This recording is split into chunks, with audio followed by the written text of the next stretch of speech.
Good morning, आप देख रहे हैं रिपब्लिक भारत। स्वागत है आपका रिपब्लिक की बिग स्कैश स्टूडियो में। मैं आपके साथ श्वेता श्रीवास्तव। दिखाते हैं आपको सिर्फ 7 मिनट में 70 बड़ी खबरें।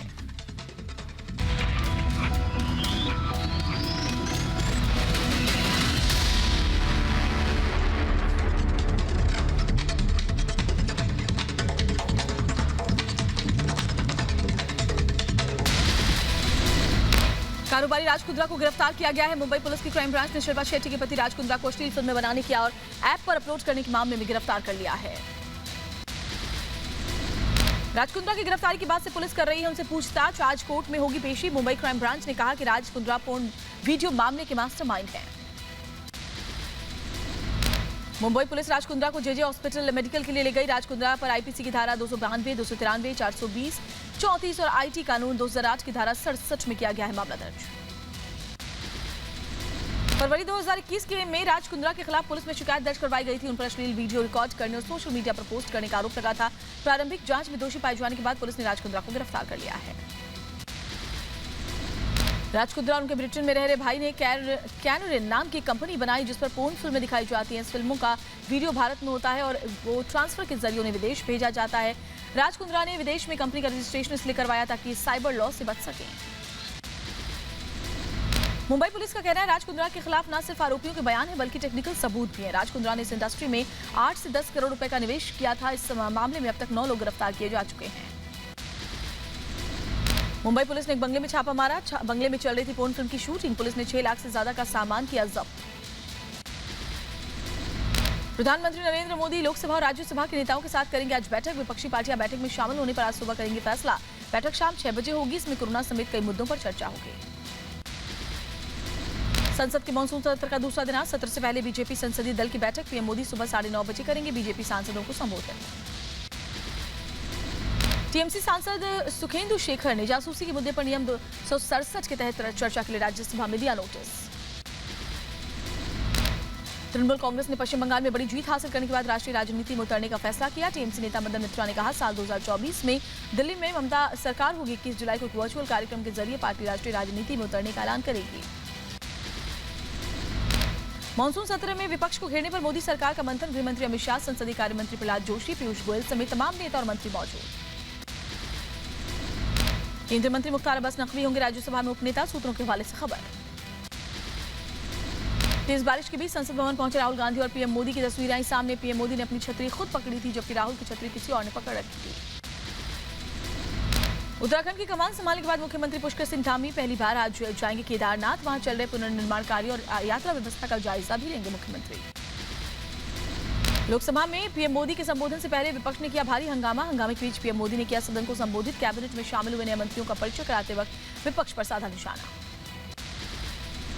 देश के दलित मंत्री बने, देश की महिला मंत्री बने, देश के ओबीसी मंत्री बने, देश के किसानों के बेटे मंत्री बने। ये बात कुछ लोगों को राज नहीं आती है। लोकसभा के बाद राज्यसभा को भी प्रधानमंत्री मोदी ने संबोधित किया। पीएम के संबोधन के दौरान लगातार विपक्ष ने हंगामा किया। राज्यसभा में विपक्ष के हंगामे पर पीएम मोदी ने जताई नाराजगी। विपक्ष की मानसिकता को बताया महिला विरोधी। पीएम ने कहा दलित, आदिवासी, SC/ST मंत्री बने लेकिन विपक्ष उनका नाम सुनने को तैयार नहीं। मानसून सत्र को लेकर लामबंद विपक्ष से पीएम मोदी ने की अपील। कहा विपक्ष तीखे सवाल पूछे लेकिन शांति से चलने दे सदन। जनता के सारे सवालों का देंगे जवाब। कि वो तीखे से तीखे सवाल पूछें, धारदार सवाल पूछें, लेकिन शांत वातावरण में सरकार को जवाब का मौका भी दें। पंजाब कांग्रेस प्रदेश अध्यक्ष बनने के बाद आज सिद्धू शहीद भगत सिंह के गांव खटकड़ कला जाएंगे। सिद्धू खटकड़ कला के विधायक और आम लोगों से करेंगे मुलाकात। इसके बाद सिद्धू अपनी सियासी कर्मभूमि गुरुनगरी अमृतसर भी जाएंगे। पंजाब कांग्रेस के नए अध्यक्ष और मुख्यमंत्री कैप्टन अमरिंदर सिंह में तलखी बरकरार। कैप्टन ने कांग्रेस विधायकों और मंत्रियों के साथ घर पर बैठक की। बैठक की फोटो कैप्टन ने ट्विटर पर ट्वीट भी की। पंजाब कांग्रेस के नेता सुनील जाखड़ को सिद्धू कैप्टन के बीच दरार जल्द सुलझने की उम्मीद। का कैप्टन का रुतबा जितना बड़ा है दिल उससे ज्यादा बड़ा, समय सब ठीक कर देगा। कैप्टन अमरिंदर सिंह जी का जितना बड़ा रुतबा है उससे भी बड़ा उनका दिल है। तो मुझे इसमें कहीं भी किसी किस्म की किंतु परंतु साहब, अगर हर एक चीज का एक समय होता है साहब। अभी आज सुबह तो इनका अनाउंसमेंट आई है तो लेट्स पंजाब कांग्रेस का अध्यक्ष बनाए जाने के बाद सिद्धू का बयान, कहा कांग्रेस के सभी सदस्यों को साथ मिलकर काम कराऊंगा। पंजाब का विकास, पार्टी की जीत को मकसद पूरा करना है। पंजाब के कैबिनेट मंत्री राजेंद्र सिंह बाजवा के घर पहुंचे नवजोत सिंह सिद्धू, पंजाब कांग्रेस का अध्यक्ष बनाए जाने के बाद मुलाकात की। सिद्धू से मुलाकात पर मंत्री राजेंद्र सिंह बाजवा का बयान, कहा अध्यक्ष बनने के बाद पहली बार घर आए थे सिद्धू, सोनिया गांधी के हाथ में पंजाब का पावर सेंटर रहने की बात कही।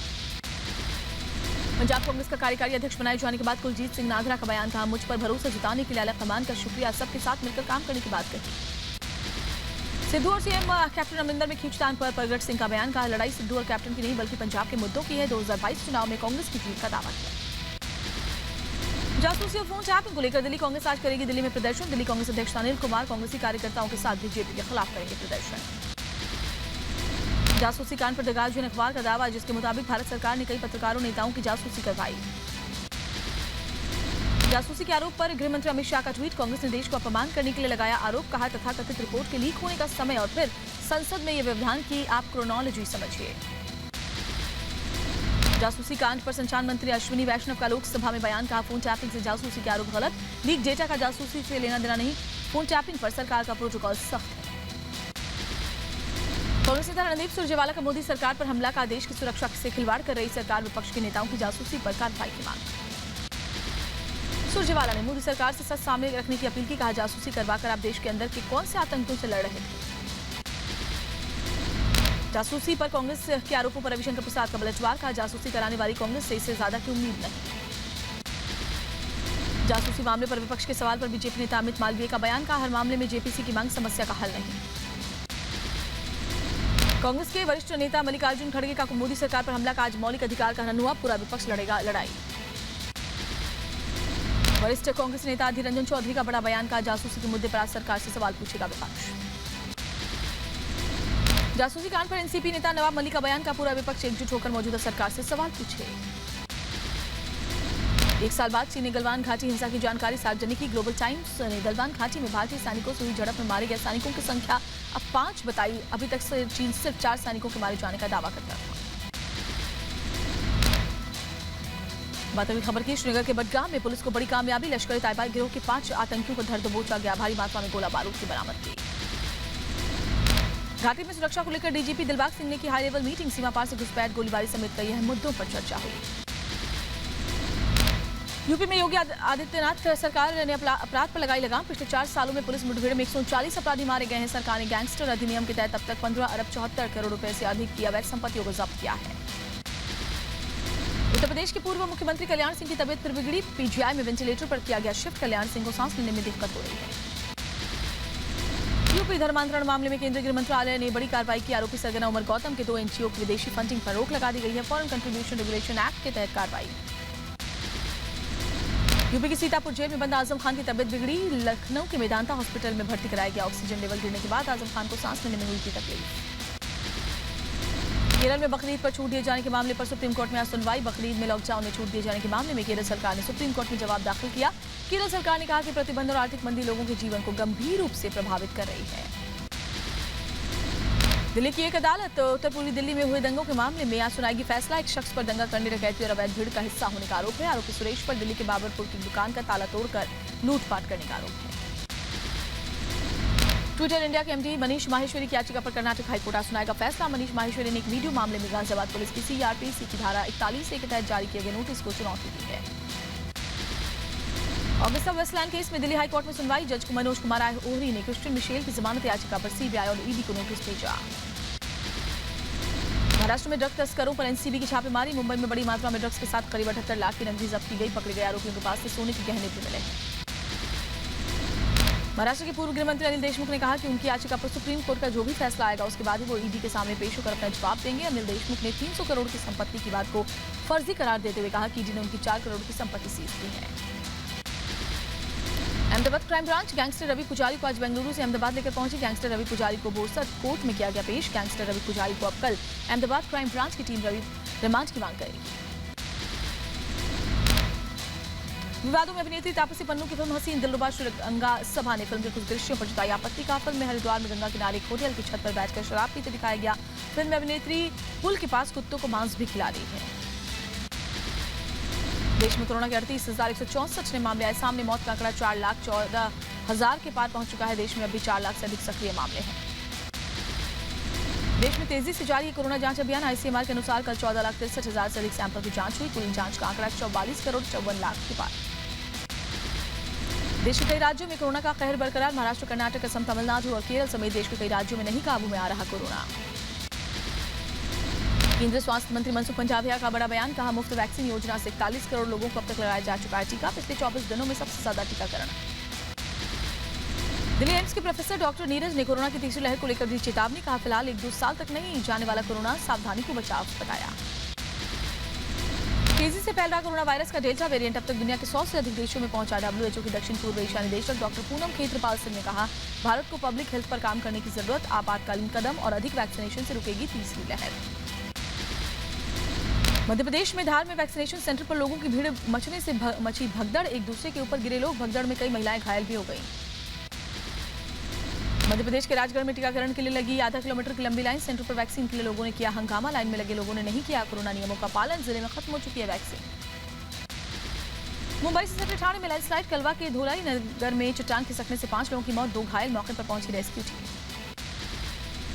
अगले 24 घंटे में भारी बारिश की संभावना। मौसम विभाग ने जारी किया रेड अलर्ट। लोगों से अपील की गई है कि वो बिना जरूरत घर से बाहर ना निकलें। यूपी के 32 जिलों में पिछले 24 घंटे से हो रही बारिश। मौसम विभाग ने यहां के 9 जिलों के लिए ऑरेंज अलर्ट जारी किया है। राजधानी लखनऊ और आसपास के इलाकों में मानसूनी बादल छाए हुए हैं। उत्तराखंड में भारी बारिश का अलर्ट। उत्तराखंड में हो रही भारी बारिश की वजह से 107 सड़कें बंद। नदी नाले उफान पर। कंट्रोल रूम से नदियों के जलस्तर पर नजर रखी जा रही है।